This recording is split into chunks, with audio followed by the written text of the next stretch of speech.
نؤمن به ونتوكل عليه ونعوذ بالله من شرور أنفسنا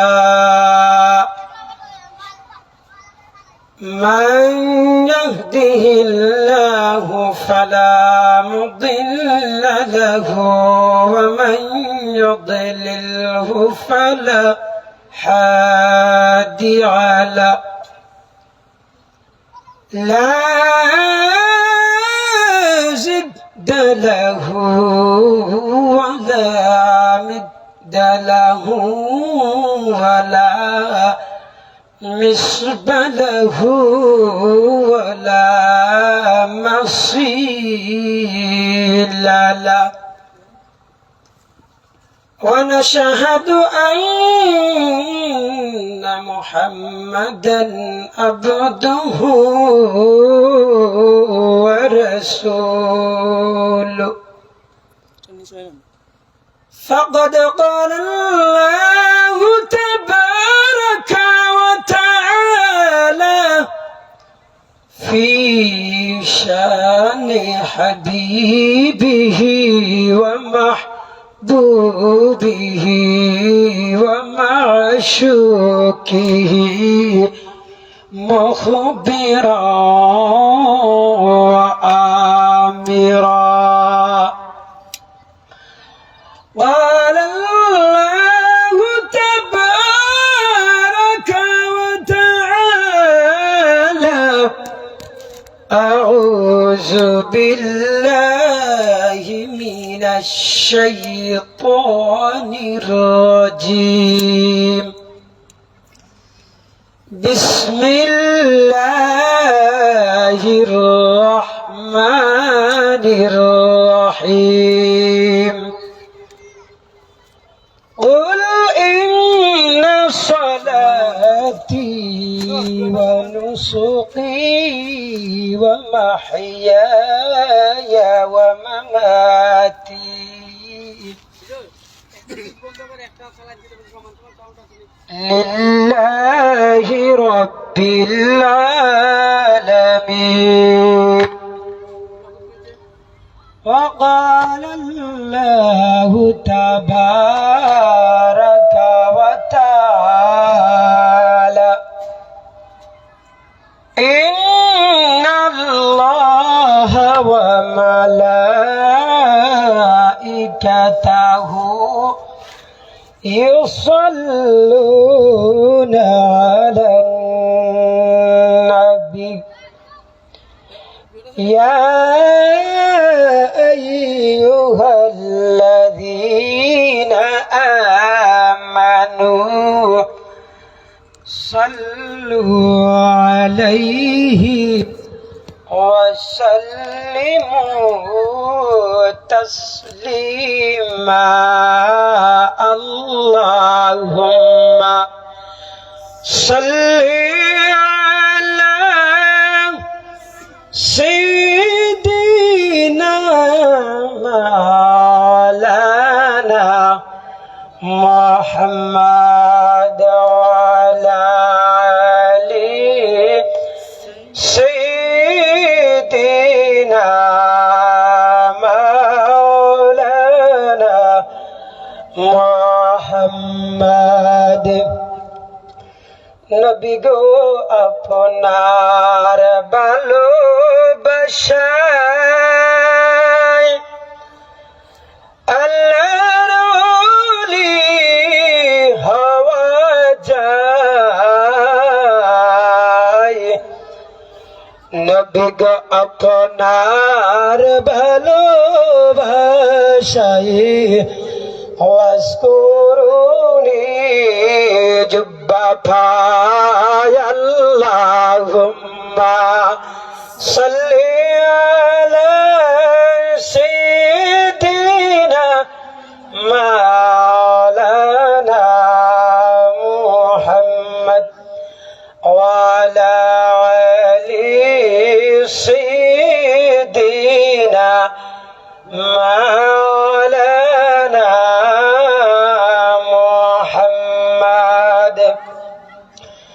নবীর ইশকে পড়ো দুরূদ আহে মুমিন রব্বানা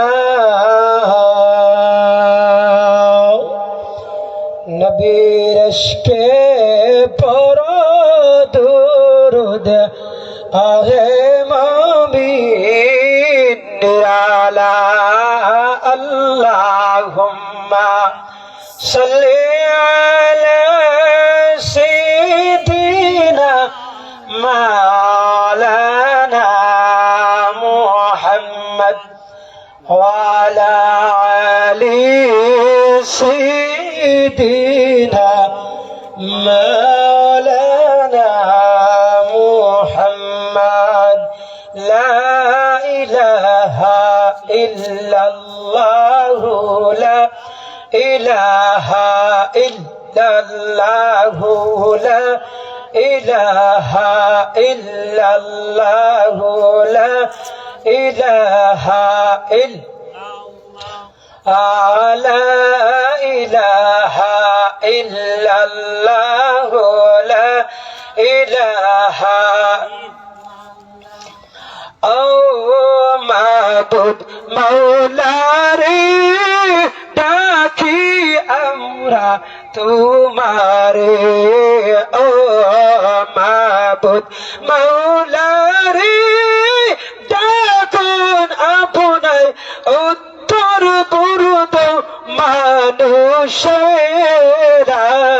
ইলাহা ইল্লাল্লাহু লা ইলাহা ইল্লাল্লাহু লা ইলাহা আল্লাহ আদম হাওয়া বানাইলাই এই দুনিয়ায় পাঠাইলাই আল্লাহ আদম হাওয়া বানাইলাই এই দুনিয়ায় পাঠাইলাই 350 বছর পরে আল্লাহ 350 বছর পরে আল্লাহ তাদের দুয়া কবুল করিলা লা ইলাহা ইল্লাল্লাহু লা ইলাহা ইল্লাল্লাহু লা ইলাহা ইল্লাল্লাহু লা ইলাহা ইল্লাল্লাহ লা ইলাহা ইল্লাল্লাহু মুহাম্মাদুর রাসূলুল্লাহ সাল্লাল্লাহু আলাইহি ওয়াসাল্লাম। আলহামদুলিল্লাহ, মহান আল্লাহ তাবারাকা ওয়া তাআলার দরবারে লাখ কোটি শুকরিয়া আদায় করি যে আল্লাহ রাব্বুল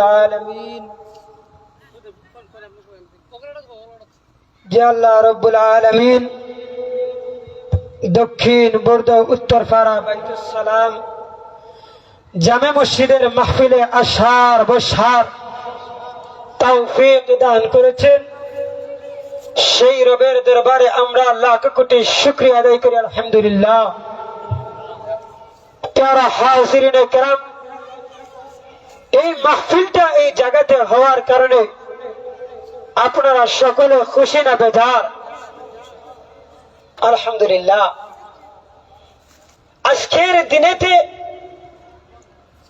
3 শ্রেণীর মধ্যে 2 শ্রেণীর মানুষ অত্যন্ত বেশি খুশি, বলেন আলহামদুলিল্লাহ। 1 শ্রেণীর মানুষ বেজার। 2 শ্রেণীর মধ্যে 1 শ্রেণীর মানুষ হাজার হাজার হাজার গুণ বেশি খুশি। এই শ্রেণীর মানুষ কারা? আমার দক্ষিণ বরদা উত্তরপাড়া কোম্পানিগঞ্জবাসী পর্দা নিশি আমলদার সাহিবাল মা বন্যা যুবক ভাইরা মুরব্বিয়ানে আযম, আজ কানটা ভরে মনটা ভরে শুনেন। 1 শ্রেণীর মানুষ কারা? আপনার থেকেও খুশি। ওই শ্রেণীর মানুষ হলো এই দক্ষিণ বরদ উত্তর পাড়া গ্রামবাসী মধ্যে যেত মানুষ, এই কোম্পানিগঞ্জের মধ্যে যেত মানুষ, গাংপাড়ের মধ্যে, দক্ষিণ বরদের মধ্যে, খালপাড়ের মধ্যে, এই জমিন থেকে যারা বিদায় নিয়েছে কবরের ভিতরে ঘুমিয়ে আছে। আমাদের মাহফিলের পিছনে অনেক মুর্দে গান্ডা কবরের ভিতরে ঘুমিয়ে আছে। আমরা থেকে হাজার হাজার গুণ বেশি আজকের জন্য তারা খুশি, বলেন সুবহানাল্লাহ। তারা কবর থেকে বলতেছে, ও দক্ষিণ পূর্ব উত্তর পাড়ার যুবক মুরব্বিয়ানে জাম, তোমরা যারা কোরআনুল কারীমের মাহফিল সাজাইয়েছ, তোমরা যারা মাহফিল করতেছ, এই মাহফিলটা তোমরা বন্ধ করিও না, বন্ধ করিও না। এর কারণ কি, এর মানা কি? কবরবাসী মুর্দে গান্ডা বলতেছে, এই মাহফিলটা যখন শুরু হয়েছে তখন আমাদের কবরের মধ্যে সব শুরু হয়ে গেছে, বলেন সুবহানাল্লাহ। তারা কবর থেকে বলতেছে, ও দক্ষিণ পূর্বের মানুষেরা, তোমরা মাহফিলটা বন্ধ করিও না, মাহফিলটা বন্ধ করিও না।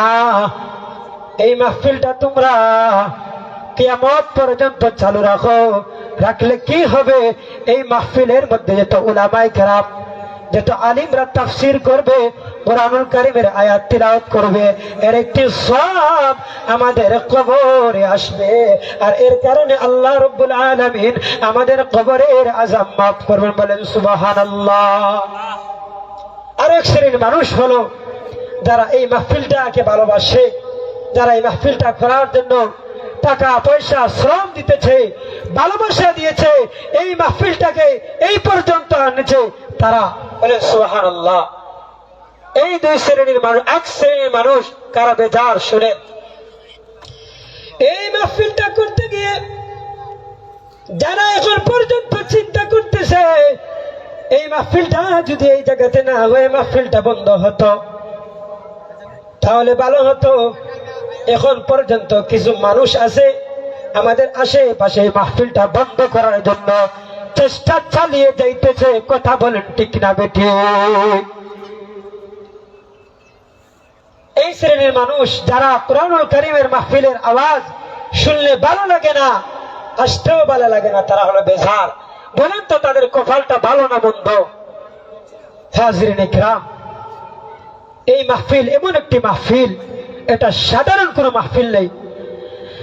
আল্লাহ তাবারাকা ওয়া তাআলা রব্বুল আলামিন তার বান্দাদেরকে ডেকে ডেকে বলেন, হে আমার গোলামরা, তোমরা শুনো রে, শুনো, আমি আল্লাহ রব্বুল আলামিন ঘোষণা করলাম, যেই মজলিসের মধ্যে, যেই জায়গার মধ্যে আমার দ্বীনি আলোচনা হয়, কোরআনুল কারীমের আলোচনা হয়, সেই জায়গাটা আমি আল্লাহ সাধারণ জায়গা হিসাবে রাখি না, সেই জায়গাটাকে আমি আল্লাহ রাব্বুল আলামিন জান্নাতি বাগান হিসাবে কবুল করে নেই, বলেন সুবহানাল্লাহ। প্রিয় হাজরিন কিরাম, আমি ছোট্ট একটি আয়াত তিলাওয়াত করেছি। আল্লাহ তাবারাকা ওয়া তাআলা রাব্বুল আলামিন যদি তৌফিক দান করেন, সেই আয়াতকে সামনে রেখে কিছু সময় আলোচনা করার, আপনাদেরকে শোনার, আমাকে আমল করার আল্লাহ যেন তৌফিক দান করেন, আল্লাহুম্মা আমিন। আমি একটি আয়াত তিলাওয়াত করেছি, قل إن صلاتي ونسكي ومحياي ومماتي لله رب العالمين, বলেন সুবহানাল্লাহ। আল্লাহ রাব্বুল আলামিন এই আয়াতের মধ্যে ঘোষণা করলেন, হে দুনিয়ার মানুষরা, তোমরা শুনো, আমি আল্লাহ রাব্বুল আলামিন এই কোরআনুল কারীম আয়াত নাযিল করেছি এই কারণে আল্লাহ জানিয়ে দিলেন বান্দা কুল ইন্না সালাতি ওয়া নুসুকি ওয়া মাহইয়ায়া ওয়া মামাতি লিল্লাহি রাব্বিল আলামিন। বান্দা তোমার নামাজ, তোমার রোজা, তোমার হজ, তোমার যাকাত, তোমার সমস্ত ভালো কাজ যদি আমি আল্লাহর জন্য হয়, আমি আল্লাহ রাব্বুল আলামিন অন্য আয়াতের মধ্যে ঘোষণা করলাম আল্লাহু গফুরুর রহিম, আমি আল্লাহ রাব্বুল আলামিন তোমার হয়ে যাই। বলেন সুবহানাল্লাহ। এই মাহফিলটা যারা করেছে যদি তার উদ্দেশ্য এটাই থাকে বলে এই মাহফিলটা করেছি দুনিয়ার কোনো মানুষকে, দুনিয়ার কোনো বাদশাকে, দুনিয়ার কোনো চেয়ারম্যানকে, গ্রামের মানুষকে, দুনিয়ার মানুষকে দেখানোর জন্য আমি করেছি, আল্লাহ বলেন বান্দারে এই মাহফিলটা করতে পারবে ঠিক, কিন্তু তোর মাহফিল করাতে গিয়ে যা খরচ হয়েছে আর যা করেছ একটা বিন্দু পরিমাণও সরিষার পরিমাণও তোর সব হবে না। এর কারণের মানা হলো তুই তো আমি আল্লাহকে খুশি করার জন্য করস না, তুই করেছস এই দক্ষিণ মধ্য উত্তর পাড়া বাইতুস সালাম জামে মসজিদে মাহফিল করেছস লোককে দেখানোর জন্য। এই কারণে বান্দা তোর বিন্দু পরিমাণও সব হবে না। আর আল্লাহ তাবারাকা ওয়া তাআলা রব্বুল আলামিন ওই সব বান্দাদেরকে বলেন, ও আমার বান্দারা তোমরা শোনো, তোমরা মাহফিল করেছ, সুন্দর একটা প্যান্ডেল সাজিয়েছ, আমি আল্লাহর জান্নাতি বাগান সাজিয়েছ। বান্দারে ও বান্দা তুমি শোনো, শোনো বান্দা, যদি তোমার উদ্দেশ্য হয় একটা আমি আল্লাহকে খুশি করার নিয়ত যদি বান্দা তোমার হয়, বান্দারে ও বান্দা এই মাহফিলটা করতে যেত সময় লেগেছে, যেত দিন লাগেছে, বান্দা তুমি শুনো এই যেত সময় যেত জল লাগেছে এর আগে আমি আল্লাহ রাব্বুল আলামিন কবুল করে নিলাম। বলেন সুবহানাল্লাহ। এই কারণে মাহফিল বলেন আর দান সদকা বলেন আর নামাজ বলেন আর যা কিছু আছে সমস্ত ভালো কাজ হতো কার জন্য? আল্লাহর জন্য হতো। যদি আল্লাহর জন্য হয় তাহলে আল্লাহ তোমার হয়ে যাবে। হাজিরিনে কেরাম, এই মাহফিলটা হয়েছে এই জায়গায়, আমরা কেমনে বুঝবো এই মাহফিল হইতে গিয়ে আপনারা খুশি হয়েছেন? এই সময় বোঝা যাবে আসলে মাহফিল করাটা সবের কপালে সমস্ত কোন সব কমিটির পক্ষে সম্ভব নয়। আল্লাহ যাকে কবুল করে এরাই শুধু মাহফিল করতে পারে, সবার কপালের মধ্যে নাই। ভালো কাজ করবে মাহফিলে বসবে। এই কারণে এই মাহফিলটা হয়েছে একটা জান্নাতের বাগান। আমাদের উচিত হলো আমরা ভালো কাজে সবার আগে আসতাম এবং মাহফিলে বসতাম। এখন আমার যুবক ভাইয়েরা মুরব্বিয়ানে আজম লক্ষ লক্ষ টাকা যারা খরচ করে এত সুন্দর প্যান্ডেল সাজিয়েলেন, ওয়াইজরে আসলেন, নসিহত করলেন, শ্রোতা নাই, বলেন তো তাদের ভালো লাগবে? এই কারণে বলি আমার যুবক ভাইয়েরা মুরব্বিয়ানে আজম অনুরোধ করে বলবো আপনারা অযথা ঘোরাফেরা না করে, বাড়িতে সময় নষ্ট না করে, রাস্তাঘাটে সময় নষ্ট না করে এই মাহফিলটা আপনার জীবনের শেষ মাহফিল মনে করে, এই দিনটা আপনার জীবনের শেষ দিন মনে করে আপনি আস্তে আস্তে মাহফিলে চলে আসেন। আমি অনুরোধ করে বলবো আমার দক্ষিণ মধ্য উত্তরপাড়া গ্রামবাসী, আমার গাংপাড়া গ্রামবাসী এবং মাইকের আওয়াজ যত দূর পর্যন্ত যায় সকলকে আমি মাহফিল ইন্তেজার কমিটির পক্ষ থেকে দাওয়াত করে বললাম, আহ্বান করে বললাম, আপনারা সকলে দলে দলে আপনারা মাহফিলের দিকে আগ্রহ হন এবং মাহফিলে চলে আসেন। আসলে ভাই একটা জিনিস মনে রাখেন, কুল্লু নাফসিন যায়িকাতুল মাউত, আমরা সবাই জানি প্রত্যেকটা প্রাণী, প্রত্যেকটা জাতি, প্রত্যেকটা মাখলুকাত মৃত্যুর স্বাদ গ্রহণ করতেই হবে। এই কারণে যদি বলেন বলে আজকের মাহফিলে যাব না, আগামী দিনের মাহফিলে যাব, এখন যাব না, প্রধান অতিথি আসতে যাব, এখন যাব না, নিশিরাইতে যাব, ভাই মনে রাখেন একটা কথা, মানুষের মরণের কোনো গ্যারান্টি নাই। যদি আজরাইল আসে এই মুহূর্তে, আপনি যদি বলেন আমানতপুরি হুজুর আসলে ওয়াজ শুনবো আর ওয়াজ শোনা অবস্থায় আমার জানটা নিবে, বলেন তো আজরাইলকে আপনার জন্য অপেক্ষা করবে না। হাজরিনে কিরাম, এই কারণে সময় থাকতে যা আমল বন্দী করার করে ফেলতে। এখন যদি বলেন আমার জীবনে অনেক গুনাহ করেছি, আল্লাহকে এখন গেলে আমাকে মাফ করবেন, প্যারা হাজরিনে কিরাম একটা কথা শুনেন, নবী মুসা আলাইহিস সালাতু সালামের জামানায়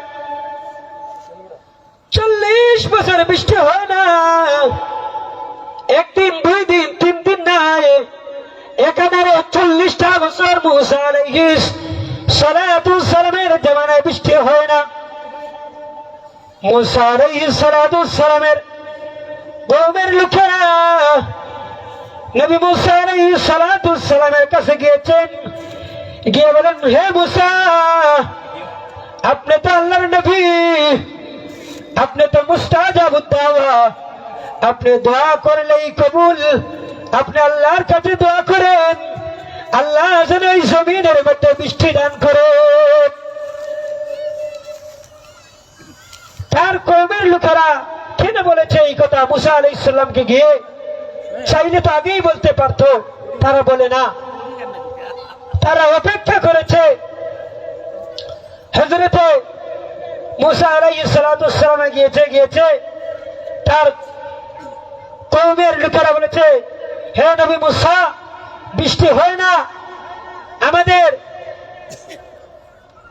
আমাদের গরু ছাগল তরুলতা সবকিছু পানির জন্য মারা যাইতেছে, আপনি আল্লাহর কাছে দোয়া করেন আল্লাহ যেন জমিনের মধ্যে বৃষ্টি দান করে। নবী মুসা আলাইহিস সালাতু সালাম তার কওমের লোকেদেরকে বলে দিলেন, হে আমার কওমের লোকেরা, তোমরা যারা আমি নবী মুসা আলাইহিস সালাতু সালামের কাছে আসতো, আমি মুসা আলাইহিস সালাতু সালাম বলে দিলাম তোমরা সমস্ত গোষ্ঠীকে নিয়ে, সমস্ত জাতিকে নিয়ে একটা জায়গায় জমায়েত হও, এই সময়ে জমায়েত হও, আমি মুসা আলাইহিস সালাতু সালাম যাব, গিয়ে সবাইকে নিয়ে আমি দোয়া করব, বলেন সুবহানাল্লাহ। হযরত মুসা আলাইহিস সালাতু সালাম তার কওমের লোকেদেরকে নিয়ে জমায়েত হলেন, আর মুসা আলাইহিস সালাতু সালামকে দোয়া করলেন, এই মজলিসের মধ্যে বসে দোয়া করলেন। নবী মুসা আলাইহিস সালাতু সালাম দোয়া করলেন আল্লাহর কাছে, বলেন আল্লাহ জমিনের মধ্যে বৃষ্টি দাও, জমিনের মধ্যে বৃষ্টি দাও। আল্লাহ আমার কওমের লোকেরা তো আমাকে বলেছে মুস্তাজাবুদ দাওয়া, আমি তো দোয়া করলেই কবুল, আল্লাহ আমার দোয়াকে ফিরাইয়া দিও না, আল্লাহ জমিনের মধ্যে বৃষ্টি দাও। নবী মুসা আলাইহিস সালাতু সালাম দোয়া করলেন, আল্লাহ রাব্বুল আলামিন জিবরাইল আলাইহিস সালাতু সালামকে পাঠিয়ে বললেন, হে জিবরাইল আপনি যান, আপনি মুসা আলাইহিস সালামকে বলেন আজকে আমি মুসার দোয়াকে কবুল করব না। এর কারণ কি, এর মানে কি? আল্লাহ দেখা যায় কওমের লোকেদেরকে নিয়ে মুসা আলাইহিস সালাতু সালাম দোয়া করলেন, দোয়া কবুল হয় না। আল্লাহ জানিয়ে দিলেন জিবরাইলকে, জিবরাইল আপনি যান, নবী মুসা আলাইহিস সালাতু সালামকে গিয়ে বলে দিবেন এই মজলিসের মধ্যে এমন এক ব্যক্তি আছে যার জীবনে 40টা বছর ধরে আমি আল্লাহর নাফরমানি করেছে, আমি আল্লাহর নাফরমানি করেছে, তার নাফরমানির কারণে আমি আল্লাহ রাব্বুল আলামিন এই জমিনের মধ্যে বৃষ্টি দেই না। আর যে গুনাহ করেছে সে তো জানে। মুসা আলাইহিস সালাতু সালাম বললেন, হে আমার কওমের লোকেরা, কে আছো, কে আছো এই মজলিসের মধ্যে যে 40টা বছর ধরে গুনাহ করেছো, একটু দাঁড়াও। আর যে গুনাহ করেছে সে তো জানে, একজনে আরেকজনের সমালোচনা করে, কেউ তো বলে না। আর যে গুনাহ করেছে, যে পাপ করেছে, সে তো অবশ্যই জানে। সে তার মাথাটা নিচু করে দিয়ে সে আল্লাহর কাছে বলল, হে আমাদের রব, হে আমাদের প্রতিপালক, আমি 40টা বছর ধরে গুনাহ করি, দুনিয়ার কোন মানুষের সামনে আমাকে লাঞ্ছিত বঞ্চিত করো না। মুনিব, হে আমাদের রব, এই মজলিসের মধ্যে বসে আমি তওবা করলাম, আল্লাহ আমাকে মাফ করে দাও, আমার জীবনে আর গুনাহ করব না। বান্দা যখন তওবা করেছে, আল্লাহ জমিনের মধ্যে বৃষ্টি দিলেন, বলে সুবহানাল্লাহ। মুসা আলাইহিস সালাম আল্লাহর কাছে বললেন, হে আল্লাহ, আমি দোয়া করলাম, আপনি দোয়া কবুল করলেন, জমিনে বৃষ্টি দিলেন না, এখন কেন দিলেন? আল্লাহ বলেন, হে মুসা, আপনি জানেন না আমি তো আল্লাহর দয়াশীল, আমি তো আল্লাহ আর রহমান, আমি তো রহিম, আমি তো দয়াশীল। আমার বান্দা যে গুনাহ করেছে সে আমার কাছে তওবা করেছে, তার চোখের পানি জমিনের মধ্যে পড়েছে, আর তার চোখের পানি দেখে আমি আল্লাহর বরদাস্ত হয় না, আমি আল্লাহ রব্বুল আলামিন তাকে মাফ করে দিয়েছি। আর এই মাফ করতে গিয়ে আমি আল্লাহ রব্বুল জমিনের মধ্যে বৃষ্টি দান করেছি, বলেন সুবহানাল্লাহ। এই কারণে হাজরিন কিরাম, এটাই আমরা বুঝতে পারলাম, আমরা গুনাহ করেছি, আল্লাহর কাছে আমরা তওবা করতাম, বলে আল্লাহ আমরা গুনাহ করেছি, আল্লাহ এই মাহফিলে বসে আমরা তওবা করলাম, আমাদেরকে মাফ করে দাও, মনিবার জীবনে গুনাহ করব না, আমাদেরকে মাফ করে দাও। প্যারা হাজরিন, সময় অল্প, আমি আর দীর্ঘ কথা বাড়াইতেছি না। আল্লাহ তাবারাকা ওয়া তাআলা রব্বুল আলামিন যেন এই মাহফিলটাকে কবুল করেন, এবং আমাদের যারা অতিথিবৃন্দ সবাই যেন সঠিক সময় আমাদের মাহফিলে আসতে পারেন। শুকরান, আল্লাহুম্মা আমিন। ওয়াহিদ আলহামদুলিল্লাহি রাব্বিল আলামিন। আসসালামু আলাইকুম ওয়া রাহমাতুল্লাহ। আলহামদুলিল্লাহ।